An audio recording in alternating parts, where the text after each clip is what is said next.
স্ত্রীকে হাত খরচ কেন দিতে হবে?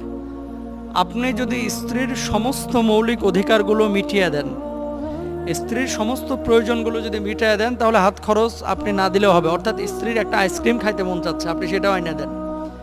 স্ত্রীর ইন্টারনাল কিছু কেনাকাটা লাগবে, ইন্টারনাল কেনাকাটা নিশ্চয়ই আপনারা বুঝতে পেরেছেন।